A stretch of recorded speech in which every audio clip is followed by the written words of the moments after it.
Yo, yo, yo! Welcome everybody again. This is the second episode, which this was going to be the first episode, but I had to do a little test run, make sure everything was good for everyone. But with a very great guest on the Patrick Villafane show, my buddy Matthew Lloyd. Do you want to say anything to introduce yourself? Hi there, everybody. My name is Matthew Lloyd.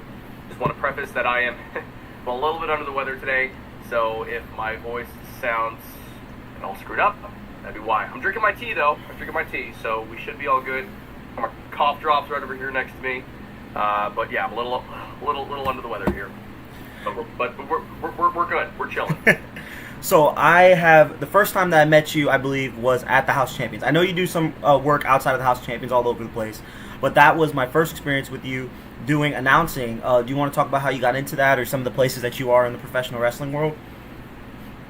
Yeah, well, that's actually a pretty good place to start. How did I get started? A lot of people ask me that the last match. Like, how do you even get involved in this? Like, because a lot of the people who are outside of wrestling don't know anybody inside of wrestling, right? Because it's such a closed-off world and such a niche thing. So people will question me, as an announcer, like, hey, how did you get into this? You're into wrestling, so why didn't you become a wrestler or a referee or whatever? And the truth is, I just asked one day. it was at this one school in Orlando that wasn't the House of Champions. We can get into this later if you'd like. But pretty much just had an opening for an announcer, and I've always kind of thought that I'd be, good at it maybe. And one day I just asked, and there's a story there to how exactly that process went. But essentially just asked, and I got a small gig, monthly gig with this school. That's awesome. So did you get into it wanting to do announcing, or did you have other aspirations in professional wrestling? So I'll take you back to when I was about like 10, 11, 12, something like that. I specifically remember going, this is like the weirdest thing, right? But my parents would be upstairs watching whatever they were watching, and I'd be downstairs in the basement as a wrestling fan, impersonating, or maybe not even impersonating, but reading off ring introductions like Justin Roberts would. That's just awesome. trying to sound just like Justin Roberts. He's my hero. He's an icon of mine, and obviously he's an icon to many people because he's an iconic ring announcer. And so when I was really young, I was influenced by him to at least just try it out. And it wasn't until 10 years later, when I was 20 years old, that I actually started announcing. So 10 years before I even started, I'd be in my basement just screaming with a little 10-year-old voice, introducing first Kane or whoever I wanted to pretend to be. That's incredible. Stone Cold. Yeah, stadium. You know how it goes. Yeah, no, 100%. So what type of era of wrestling do you think you really related to the most, or which one impacted you the most? This is I don't think I grew up in the best era of wrestling. I think a lot of people would try to say that, but I really don't think I did. I grew up around the PG era. Me too. Right? So I was there. I thought it was the most badass thing when John Cena and R-Truth and some other people who I'm forgetting, then Bret Hart showed up to go beat all these bad guys. I think was it the Nexus? I'm pretty sure it was the Nexus. Yeah, I remember watching that, and I thought that was the most badass thing ever. But it was around that era that I started watching. But I definitely think that right now there is something really, really special happening in wrestling, and so I feel really good for the kids who are growing up watching it now. It's a really good show. It's a completely different sport. I was talking to my nephew about this, and for everybody watching, we're going to get into a whole lot of things. We have a lot to unpack, and honestly, I feel like we have enough stuff to talk about that this can't be just a one-episode thing. But we know each other from wrestling, so I thought that would be a great place to kick it off. Oh yeah, what's up? The Throwdown with Matt is awesome. That is a good brother. You need to. I don't know if you've done anything with him, but you guys. My name too. Yeah, no, I haven't never met this gentleman. The Throwdown with Matt. Although if you'd like to have me on, I would be more than willing. Dude, he's the man, and he interviews just like I'm definitely gonna clip this and post this because his connections are wild. Like he's interviewing like Austin Aries, I think this week or something like that. And then every once in a while you just see him pop out someone, and I'm like, okay, I just did his podcast recently, and he's also a Christian. So we just had a lot to relate on there. You know what I mean? A brother in Christ. It makes it easy. Yeah, amen. Yeah. One thing that I was about to mention before we start maybe going into some other things was my nephew was talking to me about pro wrestling, and the old wrestlers to him, like legends to him, are like John Cena, Randy Orton, Rey Mysterio. Like that to him is like those guys are old. And I'm like, I'm 22. So I mean, like when I was 10 years old, I went to NXT tapings in the Full Sail University because my brother was going there to study filmmaking. And Full Sail is a funny thing too, because if we talk about the actual program there, I mean, we're going to talk about colleges later, but that is a lot of that is a scam, man. Full Sail is insane. I get asked a lot by different people, like, Matt, why didn't you go to Full Sail? You want to be a broadcaster, you want to be an announcer. Why don't you go to Full Sail and study it? Just for reference, I go to UCF. I'm in school for engineering. I don't want to go to school for broadcasting because I feel like I'm doing just fine without the formal education. And I really don't think I can be shelling out, tens of thousands of dollars each year for a broadcasting degree. Yeah. Me personally. So I know a lot of people there who get into Full Sail and they get a degree in something, or even change their masters multiple times because they don't know if the program's going to get them a job. And then by the end of it, they're working at Starbucks as a manager.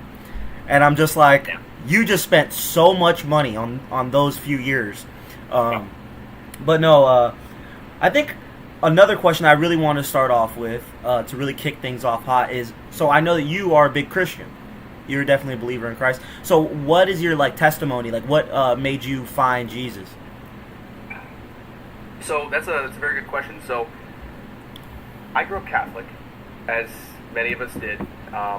I'm no longer Catholic, but it was during the COVID-19 pandemic. All of the churches shut down. And I really don't think I knew Jesus before this time. It was around then that I had to go seek God, or fall away, right? Fall away from the faith, or seek God on my own for the first time in my life. First time. Because before that, I had the church. Church gave me, every bit of, theology that I needed to know. Not that I knew a lot, because, I went to a Catholic school and weren't too good at teaching me that stuff. But, I had to go actually seek God, seek Christ for the first time in my life by myself. And through that, I had this, I guess you could call it a come to Jesus moment, where I realized, like, okay, I have real problems in my life. Excuse me. Real problems. And not problems that I can solve. Only one person can solve them, and that's Jesus Christ. He died on the cross so that I don't have to face the punishment for my sins that I deserve, right? He took that punishment for me. And that understanding kind of dwelled in my brain for a little bit, and I'm like, yeah, maybe I should try out a different kind of church, right? Because my Catholic church was shut down. I couldn't go back there. But there were these non-denominational churches that were open, and I tried one of those, and off the bat, I had a great experience, and a few short months later, I was baptized. That's incredible. And I think it was then that I had been saved. Wow, that's amazing. That's a great testimony as well. Matt just put up in the chat that he's going to ping you and get you on the throwdown coming up. So that's definitely something that's pretty cool. I can't wait to watch you guys. You said what?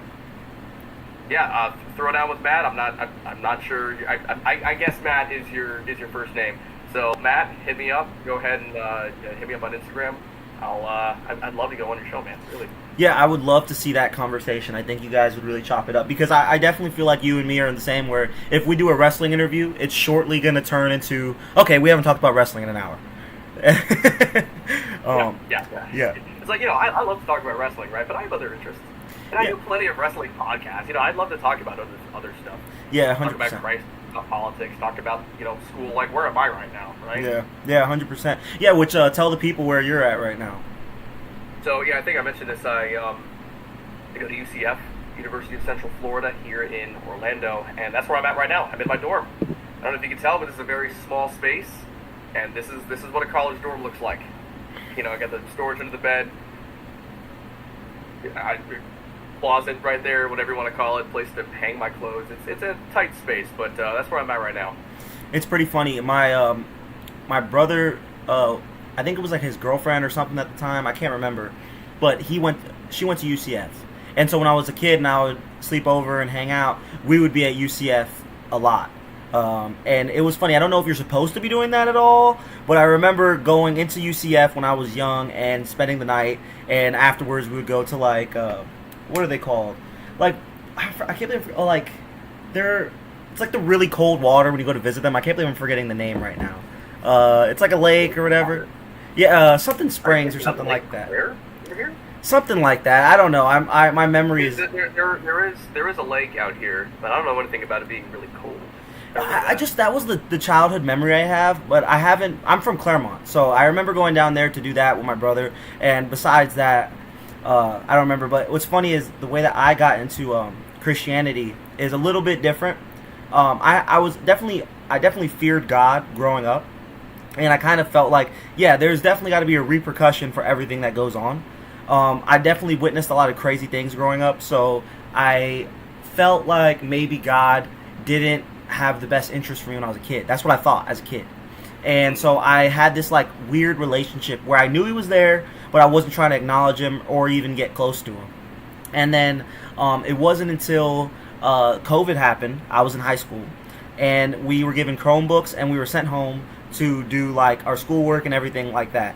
And the first day we were doing that, I wasn't the most responsible young adult. I woke up, went to the little Zoom meeting that we have, fell back asleep, woke up, there's nobody in the Zoom meeting, and I was like, okay, I'm not doing this every day. So I really didn't do anything in high school for about like a year and a half, almost 2 years, and I went back my junior year at the end of the year, and they're like, listen, man, you got a 0.1 GPA. Like, we get that you want to graduate because everybody does, but we're just being honest. Like, I don't even think I could put in that much work to raise this GPA to the standard that you're meeting right now. So you, with that information, you tell me what you want to do. Like, that's how real they were with me on it. Because I think my graduation year statistically, after COVID and all that, was one of the lowest in like U.S. history, because people were just dropping out. People like percentage wise of the amount of students, like how many of them graduated. It was bad, man. It was really bad. Yeah. So. Believe me, I'm well aware. I was in Rhode Island in that time. I lived in Rhode Island, and that's a very, very liberal area. I was out of school for a year and a half. Like, we did online school for a year and a half. There were so many kids who just didn't connect with that. They fell off so hard. The education down the toilet, dude. It was so bad. Horrible. It's such a horrible period of humanity. I will never ever forget what they did to us during the COVID pandemic. I'll never forget it. But especially. Please continue. You were explaining something. No, you're all good. Especially, I mean, having to drive around a carpool for your graduation at a school that you really don't have any memories connected to, because I think because like most of the people that were doing that. For, like, you could just sign up and be like, hey, if you graduate this year, you can come over here and you could drive through and get your diploma. But like, it's so different than the ceremonial graduation that we're used to. I was blessed enough that there was a Christian school opening up that was basically wanting people, because they're like, listen, we have 2 seniors. Like, if people want to come over here and check out our school, like, we'll definitely invest in you and give out scholarships and things like that. So I went to Family Christian Center, and I had a class in male leadership. I had like a class in talking about the word and the gospel. It was very different to what I was accustomed to. And I remember my world history teacher. His name was Ray. He's still a mentor to my day. To this day, I text him about different hot takes that I have, and he's just like a fountain of knowledge. But I remember my first few weeks there. Oh man, our debates were heated. I'm talking about nobody else talked to him. He ended up writing a speech to me for graduation and went up and gave it, which I was like, wow, this blew me away. I felt so special. But it was just because I had this like huge coming to God moment, and everybody saw it.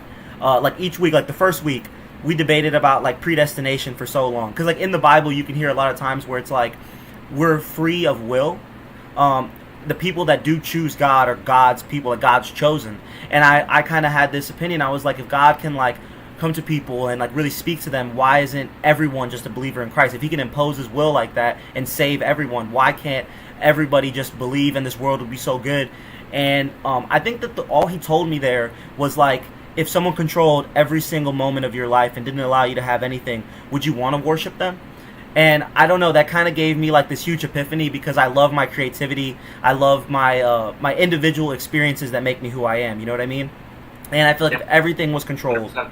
yeah, I hate the idea of like a complete idea of fate. Like I know that like God has a plan, and it's like Joshua, where like a lot of bad things happen, but at the end, when they have their whole family back together, he says all these bad things happen, but look what's come of it. I feel like for me, it's like I definitely know that God has a light at the end of the tunnel for a lot of people, and it's God's plan. But as well, you have to be strong of moral to guide yourself to that point. You know what I mean?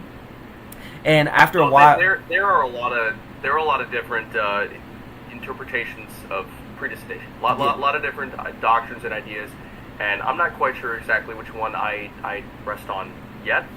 But generally, yeah, no, I totally agree. Why doesn't God just like make everyone believe and make everyone love Him, right? That would be making us robots, right? If you have a girlfriend, right? yeah. Right? Yeah. Okay. Yeah. So you have a girlfriend. What if your dad called you up right now, said, "Son, just want to let you know, I've been paying your girlfriend $2,000 a week to say that she loves you and to be your girlfriend." Well, how would that make you feel? Completely invalidated. Because then that doesn't tell you that it's true love. It's obviously not. She's being paid. She's being coerced. Right? It's not real. Love, in order to be real, has to be free. Yeah. Right. So that's why God can't just make us love Him, because then that's not real love. That's that's making us robots that just automatically love God. We have the choice to love God or to not love God, to not follow Him at all. So that's the free will choice that He's given us. Yeah. No, 100%. And it's funny that you went to that exact point, because my girlfriend wouldn't like me saying this on the podcast, but that used to be one of my pickup lines. I used to be talking to people, like if we got to like a deep conversation, I'd try to show like I'm so deep, brother. And I would start talking about it, and I was like, the thing is like me and you are sharing this such a special moment. Like we start talking about God and a plan and predestination. I'd be like, God has this like plan for us, but if everything was controlled, like me sitting here with you right now, like talking to you, like getting to have this passion or these conversations, 'cause I believe that dialogue is truly a gift from God. To be able to just experience these emotions with people, it would make it all less special. And it's exactly like you say, because every single relationship connection you have is a judge off your character, is a judge off the other person's character. And have you ever seen Dead Poet Society?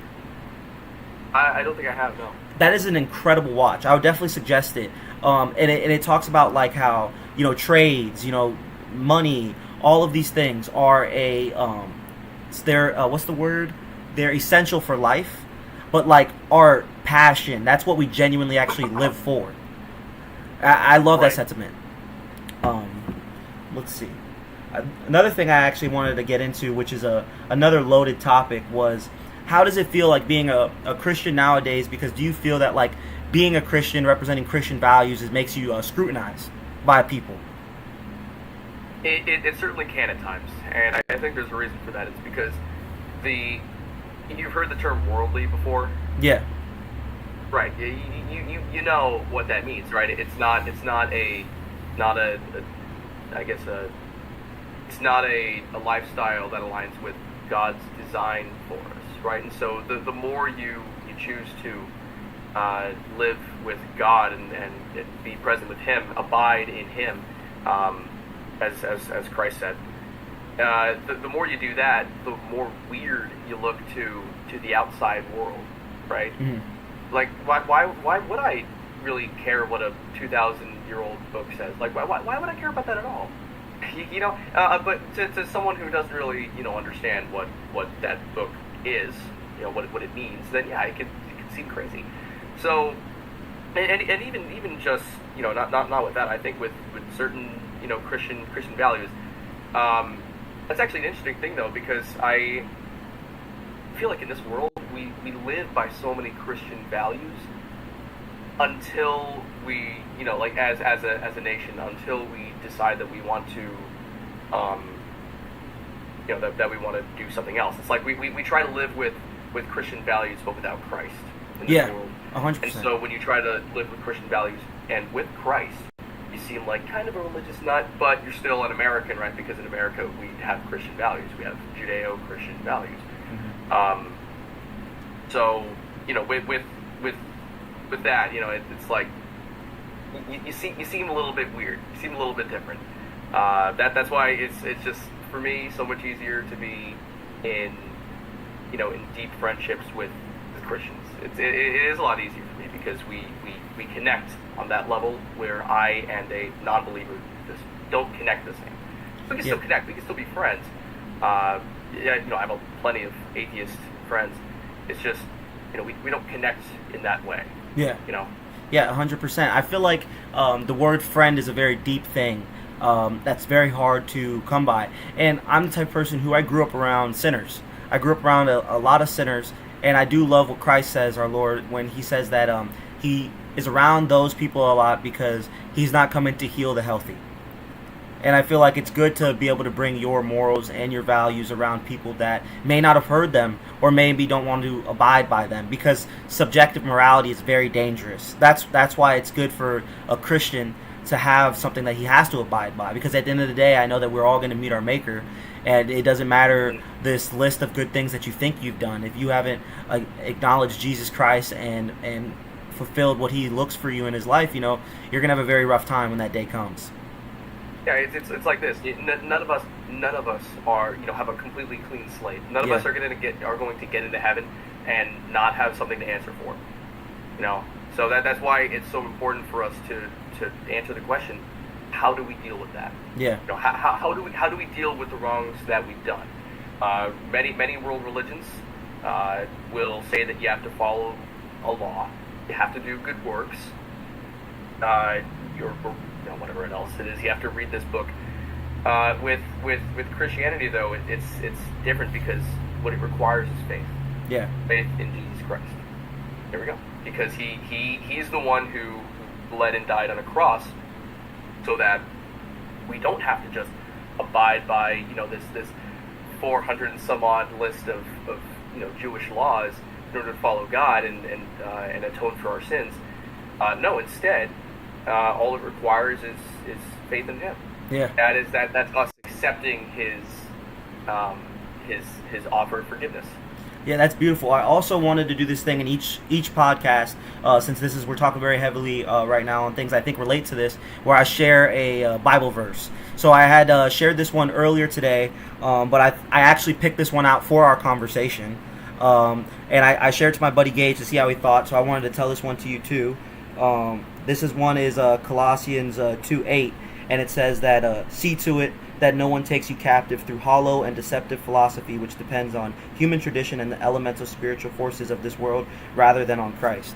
And I thought that is absolutely beautiful, because how many people nowadays create these insane philosophies that are so it's trickery that can really make you fall into emotional arguments. You know what I mean? Yeah. What's so special to me about Colossians and Romans and Philippians, all of Paul's epistles, especially to the churches, is that they're there. The letters, the epistles, they are written specifically for forming the church, right? Because that was Paul's ministry. It was forming churches and spreading the gospel to Gentiles, and that's us. That is us. Like we are the Gentiles. So that's why I think it's so important for us to pay attention. Like, obviously we should pay attention to all of Scripture, right? But there's a very special part of Scripture in the New Testament that is specifically meant for the Gentiles, who are forming their churches in all throughout the known world. Yeah. All the places that Paul. And it's stuff like that is so good, because we still live in worlds that are kind of like that. We don't live in like pagan worlds or anything like that necessarily. We live in a far more Christian world than they did. But the fact is, we can still fall into, into apostasy, into heresies, all over the place.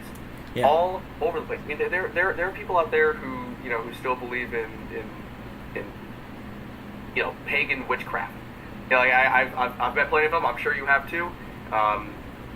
And that's the kind of stuff that we need to be wary of, because they are out there. Yeah. And it's not necessarily good for us. Yeah, no, 100%. And I think that there's a lot to learn, like you say, with Paul. Especially, I love when he is forming one of his churches, one of his ministries, and he's, for some of the first people that he actually interacts with, one was a prison guard, one was a witch, I think that one was a businesswoman.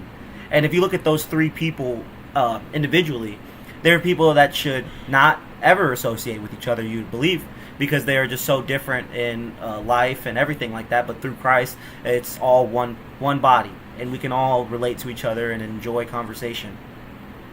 Hey, it's almost like the Son of the Living God sharing a meal with a horrible, sinful tax collector named Matthew, who was walking around Capernaum. Yeah, he was in Capernaum, walking around Capernaum in the first century, stuff like that. Because what Jesus is part of his history that I think is so amazing and beautiful is that he wasn't there for the Jews. Yeah. And not just first for the Jews, right? That's according to Paul, but also for the Gentiles, for everyone. And that's it's something that I love so much, because it's not restrictive, not at all. Yeah. In fact, he was scrutinized by the Pharisees for eating with tax collectors and prostitutes. Mary Magdalene was a prostitute. One of Jesus' closest friends was a prostitute, or former prostitute, of course. So it just goes to show there is no limit to God's love and God's grace. It doesn't matter how what kind of person you are.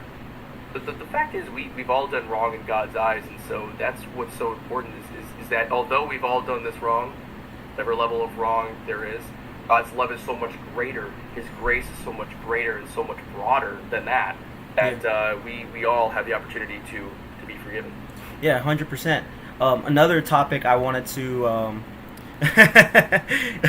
Matt said that Paul was the ultimate face turn. Oh yeah, man! Talk about a baby face run. Yeah, that was incredible. That was big. Actually, that's the thing about Paul. He was crazy. Yeah, he was insane. He was a horrible, Christian killer. Yeah. And everybody feared him. Everybody feared him. But for some strange reason, God in His infinite wisdom chose Paul to be the greatest evangelist who ever lived, arguably the greatest Christian who ever lived. Yeah. Remarkable turnaround. Face turn. Remarkable face turn. That's why I urge. I like that phrase. 100% ultimate face turn was biggest pop of the night. That's why I feel like I have to urge all my Christian brothers and everyone not to be too hard on people, because God can use the most unlikely of people in the best of ways, and you don't know what that person's life has, what they've been through, or where they're headed. So I feel like everybody should just try to be lighter on each other and just love each other a bit more. Yeah. I mean, at the end of the day, we're all God's children, right? Yep. We all need to be treating each other with respect and love. Yeah. That was part of Jesus' message. Love, like true Christian agape love. Yeah. But 100%. One of the other topics I definitely wanted to talk about that I think is really powerful, even in here, there's some great stuff, is about how the household nowadays, as we stray away from Christian values, it's destroyed a lot of households. And I wanted to know what you think of that. Well, I personally, I'm a conservative. Yeah. Right, and as a conservative, I think the forefront of our movement to help preserve what we love in America is protecting the family. The nuclear family, as some people want to call it. That's a tradition that I personally really love. I find very beautiful. I think God's design for family is very beautiful, and it can be really, really amazing. And I want to see that I want to see that protected.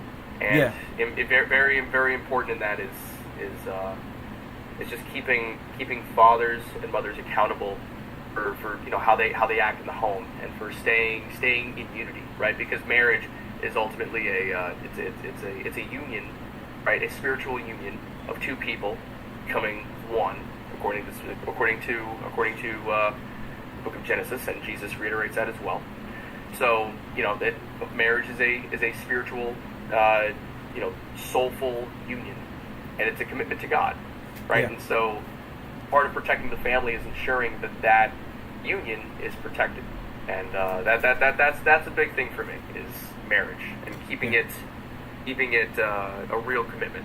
Yeah. Whereas in America today, and I feel like you can probably agree with this, is that a lot of people see marriage today as simply a civil contract.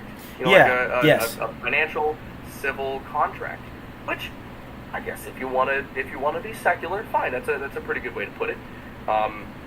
In that case, anyone marries anyone, polygamy, whatever. So, in that case, yeah. But as a Christian, I believe that marriage has a very specific definition. One man, one woman, those two together. That is the way that God created it, and that is the marriage that I find very beautiful.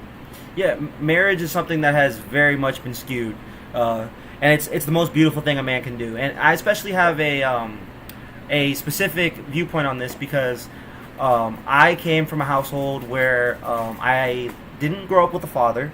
I had a single mother who busted her tail to help raise me, my brother, and my sister. But also, if there's any young kids who are listening to this, I urge you, if you are in the same situation, do not be too hard on your father or your mother if they're not in your life. Honor your parents. I have personally tried to reach out and establish a connection, and that door is always open. I have no hate in my heart for my biological father. We're all people at the end of the day, and you never know what somebody's life is headed or what they were going through. One of my personal reasons, or not personal reasons, one of my personal ways that I feel like I can undo those wrongs is that I have a beautiful girlfriend who, if I had the money right now, we'd be married right now. She'd tell you the same thing, but I want to give her the wedding she deserves, and I'm going to be a great father. And that's what should be the goal, is that it does not matter what happened in the past. You do not have to have any generational trauma. I think that's the most ridiculous thing that is propaganda, in my opinion, on youth. And I am a minority. I'm Hispanic, so I grew up in a community with a lot of Hispanics and a lot of minorities, and it's almost pushed on us that you have to have this anger and hate because you didn't have a daddy at home. It's not true. You can just return the favor. It's funny though, when we talk about the marriage, this is another thing I want to talk about in Colossians.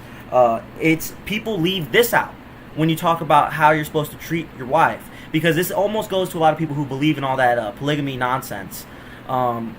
It's when they talk about how men would treat their wives. Wives, submit yourselves to your husband as it is fitting in the Lord. But husbands, love your wives and do not be harsh with them, which I think is something that people do not talk about as well.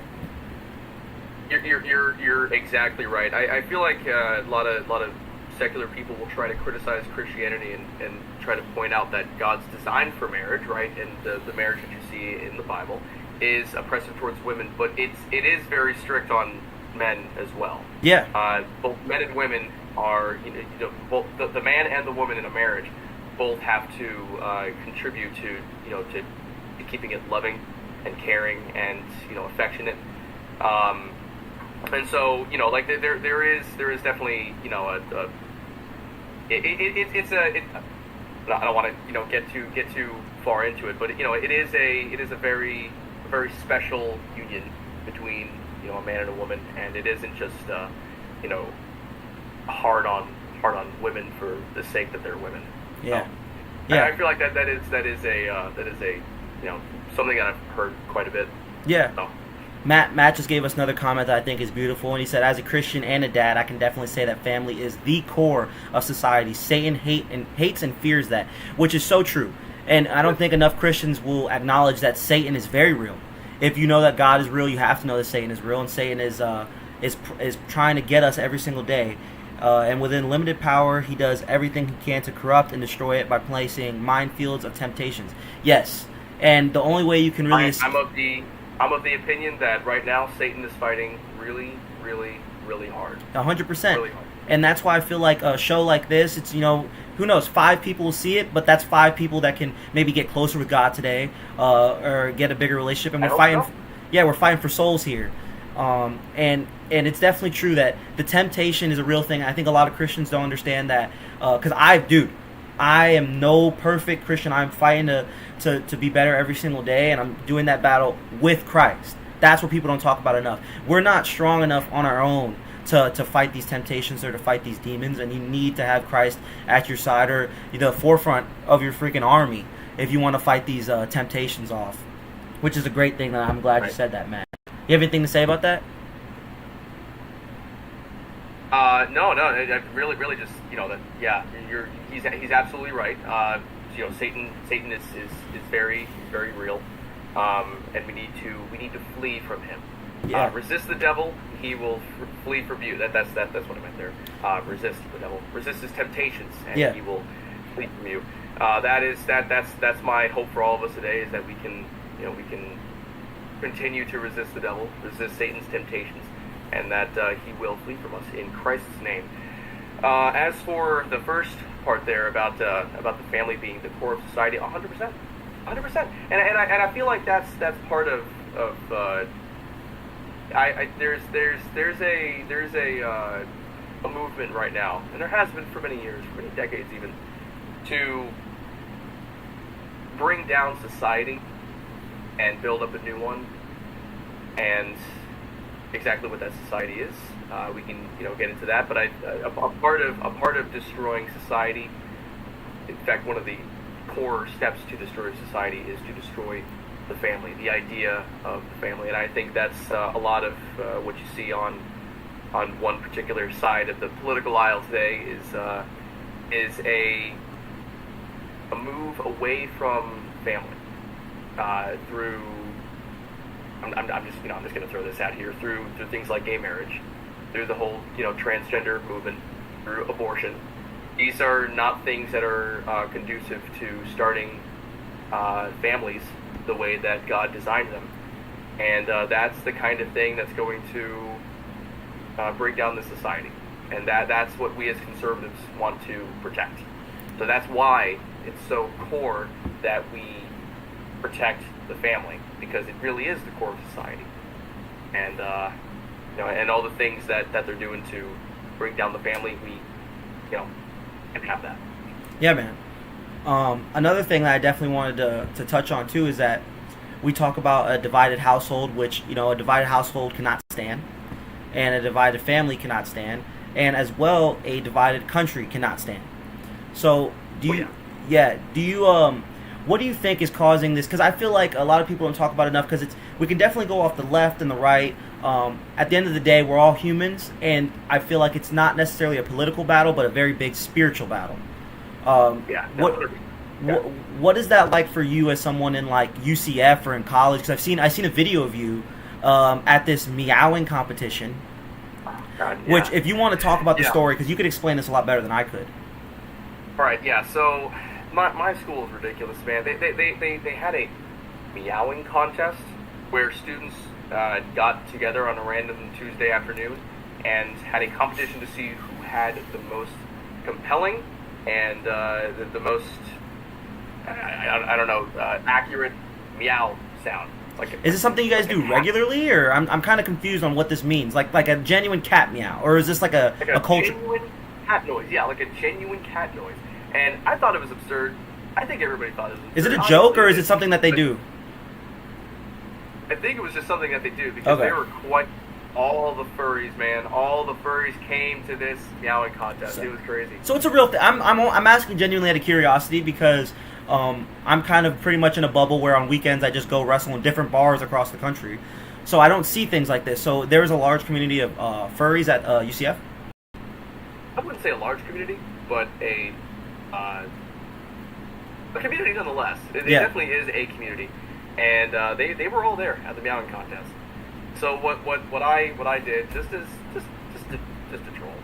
troll. Yes, Matt, it's a furry there thing. In the meowing contest with my Charlie Kirk Freedom T-shirt. Okay. For those of you who don't know, Charlie Kirk was assassinated in a white shirt that says "Freedom." It's right there, right there on my wall. Not the same one, obviously, but I bought a shirt of it myself, and that shirt and a "Make America Great Again" hat, and I just wanted to contribute to the meowing contest, right? I wanted to get up there and give them my best meow, but unfortunately they booed me a lot, booed me a tremendous amount, and then they cut my microphone, so I couldn't even get my meow out, man. Oh, they didn't let you meow? They didn't allow you to even participate? No, I tried to meow, and then they cut the microphone. The host of the event, a guy named UCF Kitty, don't ask me, just cut my microphone. Wow, man. What happened to freedom of speech? I know, right? Yeah. Well, they so the whole contest was decided pretty much on how the crowd reacted. Oh, okay. If the crowd liked the person, yay, yeah, cheer for them. If they didn't like them, boo, get off the stage. So, for me, I got pretty much disqualified as soon as I put the red hat on. Yeah, man.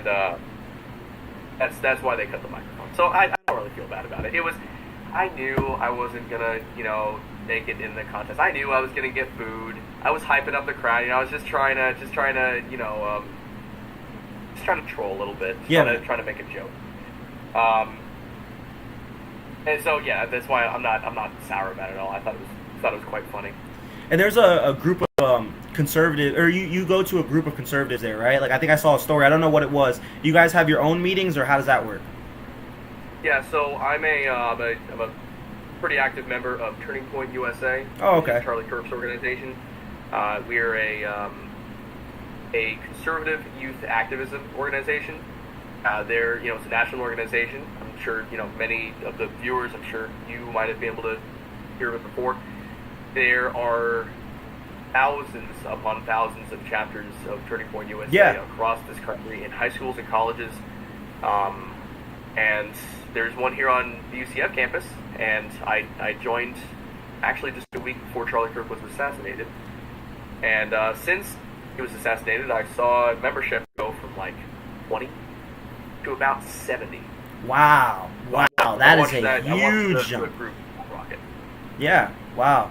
So these people that are in Turning Point USA group here, and I am familiar because I've watched Charlie Kirk for a bit. I didn't know how big his organization actually was because I used to just watch his debates. Because I watch debates from all over, but as well, I'm very interested in people like Kirk because of his Christian values.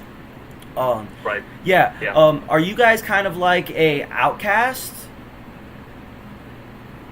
I wouldn't call us outcasts. I just call us conservatives. And if that makes us unpopular, then so be it. Yeah, because I know at college it's very much like, I mean, you're staying there. So I would assume that like people might look at you as like a against them, that's very much what a lot of people think. I mean, you know how that side of people gets pretty aggressive. Yes, it does. I can tell you quite a bit about that. I was actually at the No Kings protest this past Saturday, just to go up. I wasn't there with Turning Point USA at all. I was just there to talk, and it was quite aggressive. It was quite the show. We can get into that if you'd like, but yeah, the aggressiveness in the case of Turning Point USA, we don't get a lot of it. I'll be honest with you. So we'll be out out and about on campus, trying to have discussions with people.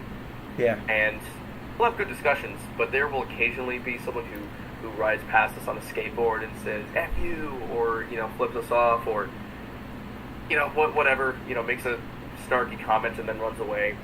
But we don't get a lot of that. I'll be honest with you. It's been quite nice, but mostly it's been great conversations on campus.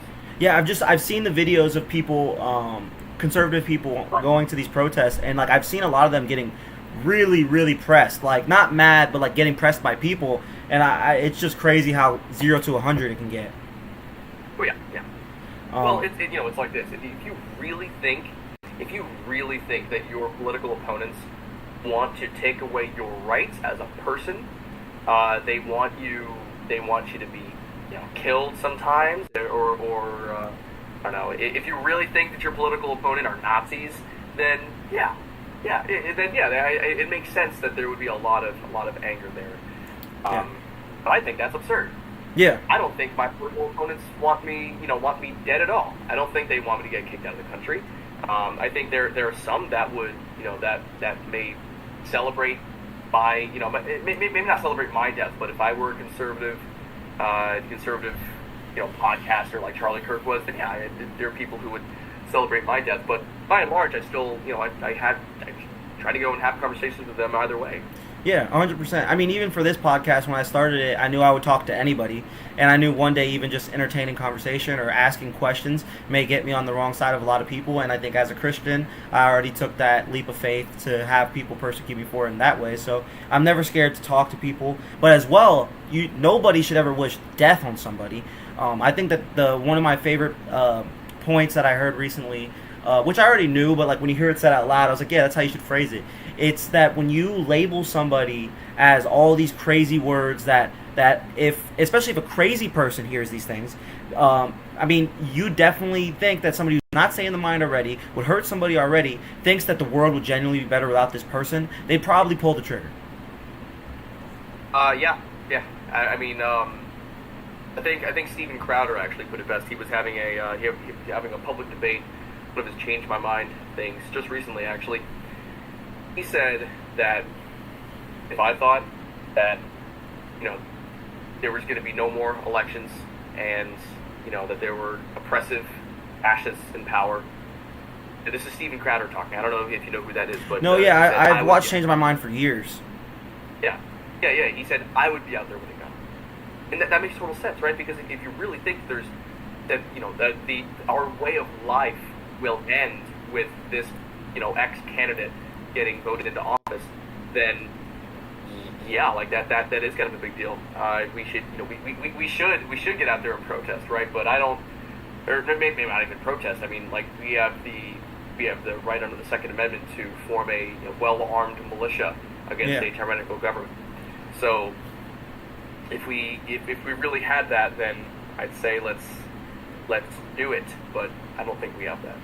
Yeah, I noticed recently. I don't think the left or the right is fascist or Nazi or trying to be a king. I don't think that at all. I think that's ridiculous. Yeah, and I am very much like puzzled by the fact that we make those comparisons so lightly nowadays. And I don't mean we as me and you, but I mean just collective people. Because I mean, if we talk about like Germany and the stuff that was going on, that's such a unique case. That I don't, and it was such a unique evil that it was awful. But I don't think that you can just bring that up against anybody that you dislike or anybody that you disagree with. You know what I mean? Do you remember the whole debate about is it okay to punch a Nazi? Do you remember that conversation? I believe so. Yeah. Well, once one side decided that my lights turned off here, but yeah, once one side decided that it was okay to punch Nazis. That becomes like, okay, well, if the other side are Nazis, that means it's okay to punch them, right? Yeah. So I'm going to try to get this light back on.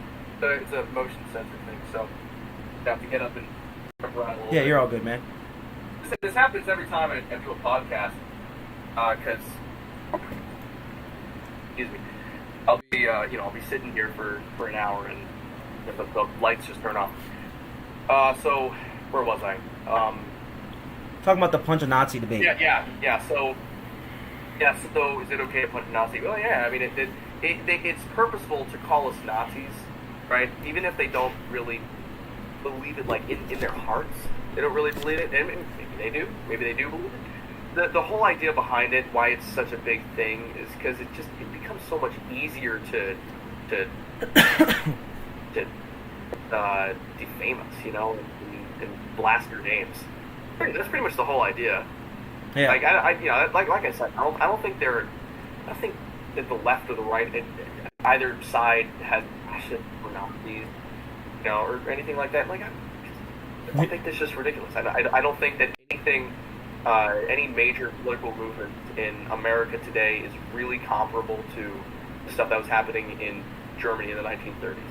Yeah, I think that at all. I think it's very funny too because like. People will try to relate things to people around them. Like I've literally had people come up to me and in these extremities, and they'll be like, "You're gonna get deported, Patrick. Like they're gonna deport you." And it's like, first of all, my family were settlers. The first person that's ever been in my family to America, because literally it was in my name until in my family name until 5 generations ago, was Juan Ponce de Leon, who was here in the 1500s. And that was before, even America was literally off. So, like, my family has been around here for so long. And my grandmother, she's been, what was it? Well, my grandma's native. I was trying to think of the exact thing because we did the whole DNA gimmick. But I kind of forget because I'm not mainly that. I've always, since I was younger, because I was born in Claremont, Florida, I've always just identified as an American. Because I'm not very much intact with the culture, which is poses another interesting question. Because I've heard people talking about it, and they say that America is in current day, it's such a melting pot of so many different things that a lot of us can't really find common ground. What do you think about that? Do you understand what I'm saying? I think we absolutely can find common ground. I think that part of the the beauty of America for generations has been our unity in what we have. Yeah, right? I agree. We have our freedoms and liberties. I think that's what makes America so different, is that we have freedoms and liberties protected under our laws, under our Constitution, that are just not found in the rest of the world, across the whole landscape, especially given our political and our economic standing in the world. And that's why you do have so many cultures who are here, whether by choice or not by choice, right? So it is a little bit of a melting pot in that respect. But as Americans, we can all find unity, which I believe is a strength. I think unity under a common banner is a strength. We can all find unity in wanting to protect those freedoms and liberties. And so that's what I think. I think that could be our common ground. I love the word "e pluribus unum," which I believe it's in the Constitution, where it's out of many one, and it's like that's what I feel like we should try to strive for. I feel like what I was talking about, maybe I didn't articulate the most, but I feel like there's a lot of people who, because like, what does it mean to really be American? You know what I mean? Like, what does it mean to be an American in today's day? And I feel like that's a hard question to pose to a lot of people. In today's day. Yeah. In today's day, I think a lot of people would struggle with that, because I think that we've lost our sense of unity in this country, and that's part of our issue. Yeah. 100%. And I believe that, like, there's so many cultures, and it's so beautiful that, like, I would say that America is like the Walmart of cultures, where you can go down the street, you can experience this little town, you can experience this little town, experience this little town. But then when we get to these big things that make people feel a certain type of way, we don't have this sense of like, we're not unified under the American flag. You know what I mean? And at this point right now, it doesn't seem like it at all. No. Yeah, I'm Puerto Rican, a large percentage, and when I went to Puerto Rico, I was very surprised, because Puerto Rico is a beautiful island, absolutely beautiful island. When we were going there, I was very surprised, because they have a lot of like spiked fences around everywhere to protect the people from being robbed that own these stores and stuff like that. And then as well, when I was there, which I never lived in Puerto Rico, so I'm not claiming that, but I'm just saying from when I visited there. They were graffitiing all the American flags. Like, I didn't see one American flag that wasn't graffitied up and everything like that. And it definitely breaks my heart, you know what I mean? Because as much as I can say that I have family that ties to Puerto Rico, I never got to experience it. So as an American, like, well, Puerto Ricans are Americans, but as somebody who's like really loves America, like a patriot, I was sad. I was like, wow, man, I didn't expect it to be like this. Yeah, I don't know enough about Puerto Rico to really have a comment on that, but hearing that actually does make me sad. Yeah, I'll be honest, that does make me sad. Yeah, especially because a lot of Puerto Ricans. I think there's a lot of beauty in this country. Yeah. Not only like geographically, right, like natural physical beauty, but I think also, political and economic beauty, where we can find a really great system here. I just think, like, right now it's we're in a bad place as a culture. Yeah, 100%. And I think that's part of it right there. Yeah, and I feel like as sad as it could be, that's why you got to have conversations with anyone. You got to start talking, so maybe we can all start finding common ground. And I'm never going to be scared of talking about these types of things, because you got to be a lion nowadays. You got to be able to talk about anything. You got to be able to express these things, because it is scary. It is scary because, we don't want to end up at a place where there's civil war and nobody can agree. Oh, yeah, no, I agree. Yeah, 100%. And that's why I feel like I think it was something we were talking about. This idea of like assimilation, like when you go somewhere, the unity and figuring out where it is and coming together as a people. You know what I mean? I feel like you could treat it almost like everybody when they come together at Thanksgiving. Like, you come to the house, you wipe your feet off, you introduce yourself to everyone, and you have a great time. But if somebody comes in and, it's not necessarily that, and, you turn half of the house into your house, or, you change everything. It could be it's a rough thing to talk about, but it's interesting, because then you might lose what that house actually stands for. Yeah, no, I hear what you're talking about. I think, I think definitely part of our problem in this country is that, like I said, we don't really have a great idea of our national identity. We don't really have a great idea of our culture. Like what does it mean to be an American? We were just talking about that, and I feel like people who may come here may struggle with that too, because how do I assimilate to American culture if nobody can really tell me what it's like. So yeah, I guess that's part of what it takes. But as for the case of assimilation, do you mean in the cases of like immigrants? Well, I would say that it could be anybody. I would say that even like there are some Americans nowadays who don't abide by American qualities or don't like America. You know what I mean? Oh yeah. There are plenty of them out there. Yeah, because if you start thinking that it's only people on the outside, which that's another dangerous idea, because there's a lot of people here who were born in America, who are blessed in America. Because I have an interesting view where Puerto Ricans are Americans. My family though ran farms in Puerto Rico. My great grandfather, and he was working this farm. It was his mother's farm originally, and then when she got old, he had to take care of it with his brothers, and they weren't making any money. You know what I mean? Like the family farm turns into a parking lot is a real thing. You know what I mean? Because we have such big brands. So they moved into the States to make money and to really make something out of themselves. And when my great grandfather, who I look up to very much, moved to New York, he was able to outwork so many people who didn't appreciate what was going on, that he owned stores all over New York. And after some time, I mean, if you keep up with what's going on in New York, I mean, it's a very dangerous place. You know what I mean? So they moved over to Florida, which like most people do. I mean, I love Florida. I absolutely love Florida. I would probably venture out and move other places, but I've loved, especially where I'm at in Florida. I know in Orlando it may be different, but in Claremont we have a good sense of unity. I know everyone around here. But right, yeah. You mentioned that before. We were talking about this earlier, where you can walk into a bar and everybody knows who you are. Yeah, dude, brother, come over here for a dinner or something like that, and I'll show you how nice it is driving around all the hills and stuff. It's awesome. Hey, I've been to Claremont, and I thought it was great. Yeah, I like it. Yeah, I like it a lot. It's quite boring is what people complain about, but I mean, we have great spots. You can say that about any place. The truth is, like, everybody has their own idea of fun. Yeah, that's very true. Fun is found in nature. So big cities, not so fun for me, right? Yeah. But you take me someplace where there's a lot of nature. You take me to Ocala, right, where there's the Ocala National Forest. I think that's what it is. Yeah, I used to live in Ocala for a little bit. Yeah. Either way, great place. Take me there. I will choose Ocala, where there's a big forest, over Orlando, where there's I don't know some small nature trails here and there. Yeah, and as people start moving into Florida, because everybody moves to Florida, it's basically it's basically like you have to move farther out, because now everywhere is also turning into a mini Orlando, which I hate. God, yeah. When I was growing up, I couldn't even see my neighbors. Now I have neighbors all around me.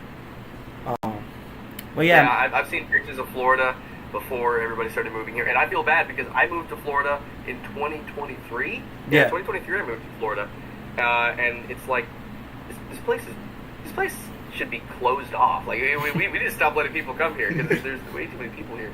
Yeah. So yeah, I like being in Florida. I plan on moving out of here when I get the opportunity. But the unfortunate thing, though, about me in Florida is that And this I'm probably going to be here no matter what. Because, like, I'm in school for aerospace engineering. Yeah. Okay? Aerospace engineering. So there's that. My other thing is announcing, right? I'm, wrestling and announcing. Mm-hmm. And my third thing that I'm potentially thinking about is politics and, activism. So those are three things. And as it turns out, all three of those things based right here. Yeah. AEW is in Jacksonville. WWE is in Orlando. Okay, the Performance Center is in Orlando. So there's that. There's obviously there's a bunch of fantastic, amazing promotions here in Florida. With aerospace engineering, all of the space agencies are here in Florida. They're also in Texas. They're also in California, right? But Florida is like a big, major hub for all of them at the Kennedy Space Center on Merritt Island. And then, when it comes to politics, activism, all of those companies are moving here anyway. Mm-hmm. So there's that. Yeah, no, I've always noticed that about Florida. I'm stuck in Florida. I'm here for good, even though I don't want to be. Well, that's good, brother, because we can grab coffee around here or something like that. I love Florida. I'm a bit biased because, especially like my values growing up, I'm a small town guy in Claremont. Feels like that's changed, but I mean, on top of that, I love my hometown. So where I was born and raised, I'll always have that type of place in my heart. I'm not afraid to travel. I mean, especially being in wrestling, I would love to do some stuff in Japan. But to finish off what I was talking about before, it's like a lot of people nowadays don't really appreciate what we've got. You know what I mean? Like when my family moved over here, it was like a complete shift in the amount of dollar you can make. You know what I mean? And it's like anybody genuinely can do that. It's hard to hear because it's so hard to. But if you put in the work, you got the right mindset for it. Like anybody can make it, and that's the American dream. And I would hate to see one day that's killed. The immigrants who came to this country legally, right, from I don't know Venezuela, for instance, right, or Cuba, right, or even Mexico for that matter. They will tell you the same thing, how good it is here, how much better the economy is here, how much safer it is here, right? And I think that is definitely something that we take for granted. We have cities here where we can walk outside, no big deal. Some places where it's probably best to not go out alone at night, but it's all right. Trump is sending in the National Guard to take care of that. Yeah, it would be one. But I know it's a dicey conversation there. You can talk about whatever you want, man. Sorry. You can talk about whatever you want, brother. There's no. Yeah, no. I'm just saying. Like, there is so much in this country that we take for granted. Yeah. And a part of my hope, with me being more outspoken, is that maybe I can help someone see all the amazing, wonderful things that we have in this country. Yeah, 100%. That's part of my hope. Yeah, man. And I think that is. Let me see. I think we hit most of the stuff that I had planned for today. The one only other funny thing that I wanted to talk about was possibly the legalization of marijuana with you, because I'm guessing that you're very pro for that. Yeah, you kind of stole my thunder there. I was just gonna say, like, all about it. Yeah. All about it. Do it right now. Legalize it. I don't know why we didn't do it in 2024. What happened with that? Yeah, man. Florida dropped the ball with what was it, Proposition 5, I think? Yeah, I think so. Wait. Proposition was valid. And yeah, all for it. Yeah, man. I don't even smoke weed, and I think that absolutely let's legalize it. It's like on the same level as alcohol. To me, like I've seen it in action. Personally, I don't think it's great to be walking around stoned all the time. I don't think that's good. I don't think that's going to bring you virtue in your life. Mm-hmm. So I would, if you're someone who likes to smoke all the time, I would advise you to slow down on it maybe a little bit and try to get your brain running on all cylinders again. But at the same time, come on, it's marijuana. Just let people smoke it, man. It's nothing. It's nothing compared to the other drugs that are out there. Like, yeah, let's keep meth illegal. Let's keep meth and heroin, these horrible drugs that like actually do damage to your body, like serious damage. Let's keep those illegal, okay? Yeah. But when it comes to marijuana, it just just legalize it already. Like we are in 2025. Come on, it's too late to be having this conversation. Yeah, it's crazy seeing people do jail time for something that's legal in a lot of states. You know what I mean? Seriously, jail time blows my mind that people are getting jailed for having marijuana. Are you kidding me? Yeah, man. It's so, man. So dumb. I have a lot of It fans. feels like prohibition. I can't even imagine living in the was it the 1920s or yeah, it was the 1920s when prohibition was a thing. I would have been depressed. I can't even imagine that.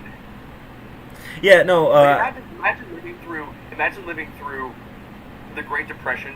World War I, the Great Depression, and Prohibition, and then after all that, going through World War II. Imagine all that crap.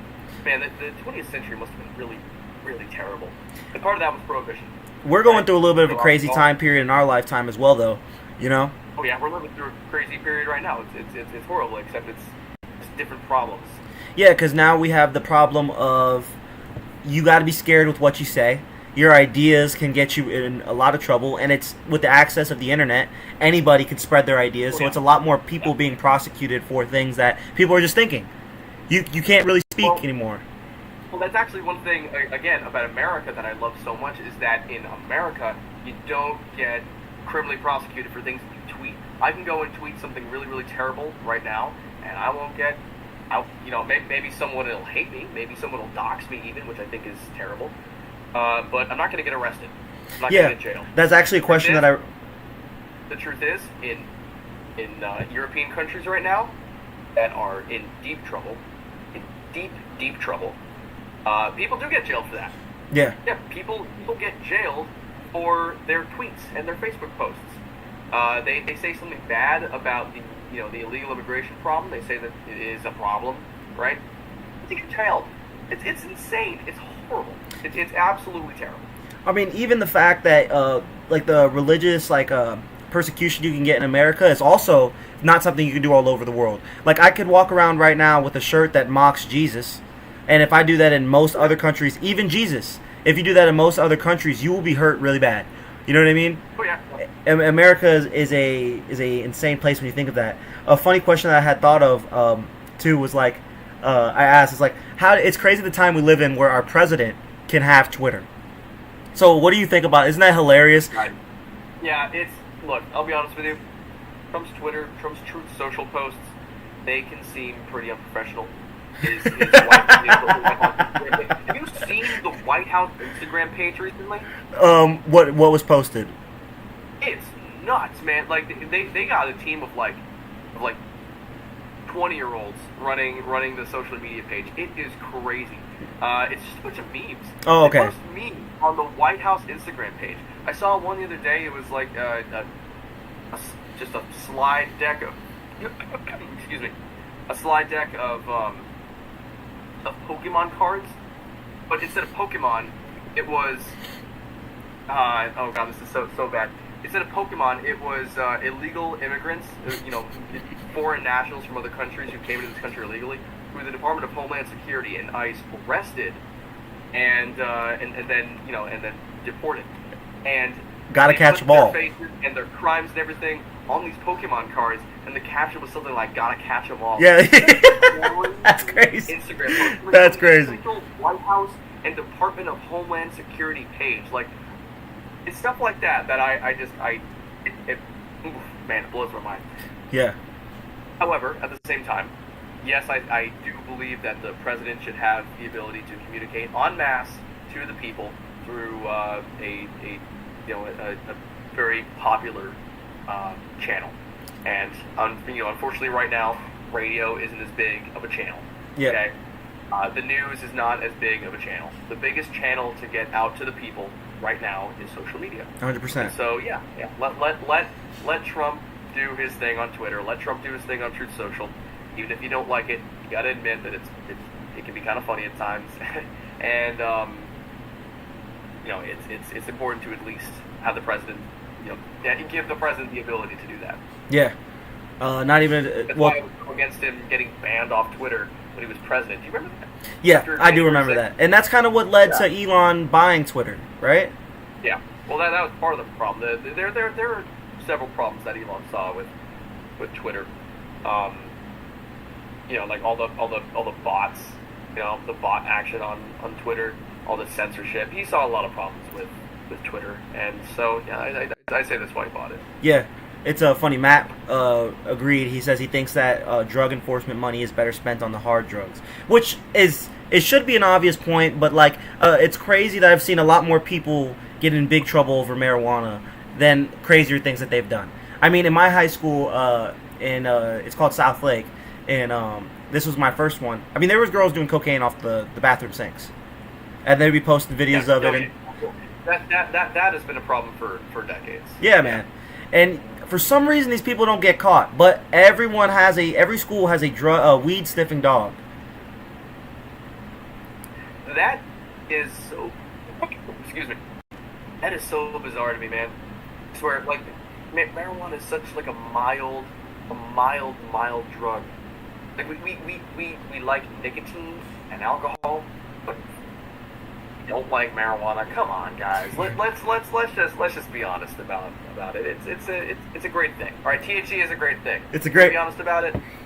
Yeah, it definitely is, especially for people who deal with back pain or sleep apnea or or not sleep apnea. What's the word for it? Sleep insomnia. I think sleep apnea is when you like snore really loud or something. I don't smoke weed. I don't really like getting high. But if you do, you're an American citizen. Do what you want. Same thing if you like getting drunk, which I personally don't. Go ahead, get drunk. Yeah. I don't care as long as you don't act recklessly while you're on these drugs. Here's the thing about meth, okay? Meth and heroin is that your impulse control goes out the door, okay? You lose motor function and impulse control in a way that you don't with marijuana, right? With methamphetamine, you do see higher rates of crime. You do see a higher chance of a person, on these drugs committing crimes. But with marijuana, you don't see that, right? Because people, when they get high, they don't want to go and slice someone's face off, right, with a knife. No, which is what someone on meth might be thinking. Instead, they just want to chill. Yeah, they're too tired to do that. That's a lot of effort. Yeah, exactly. They're too fatigued for that, man. Like their eyes are low, their head is heavy. They just want to chill out. That's the whole thing. So let a person chill out. Yeah. Let a person chill out. All right, and stop trying to take away their ability to do that just because for some reason, I don't know the history. For some reason it got listed as a what was it, level 1? What's the level distinction? I'm not sure, but I know it can be a felony, like for weed, depending on the amount you have. I'm gonna look that up right now, actually. What is marijuana classified as? There we go.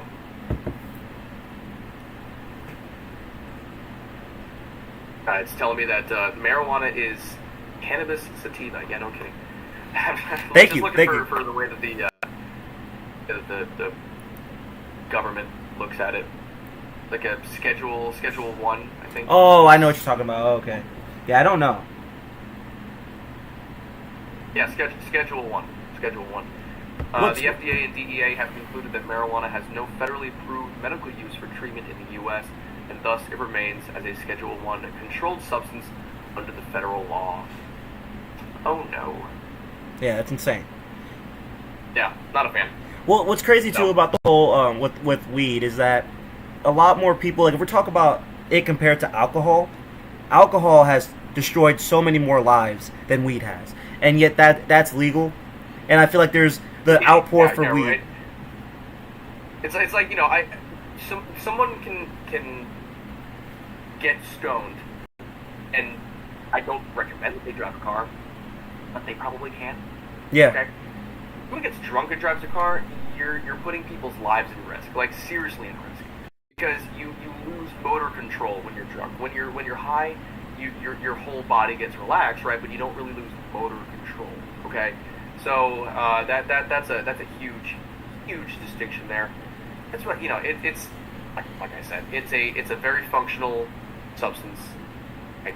I think if we're gonna call nicotine okay, if we're gonna call tobacco products at all okay, if we're gonna call alcohol okay, then let's do the same for marijuana. Let's be consistent.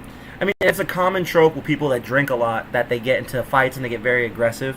I mean, anybody who's ever, like, sadly been around a lot of people that are drunk, there's always that one guy who loses his temper and just starts problems for no reason. And that guy might be a nice dude in normal occasions, just the alcohol gets him really aggressive. Yeah. It's that liquid courage. Hey, honestly, personally, I think that in order for us to have the most, to have the most fulfilled or virtuous life, we probably should stay off of substances generally. Yeah. Like, we probably should steer clear of that and be a little bit more temperate.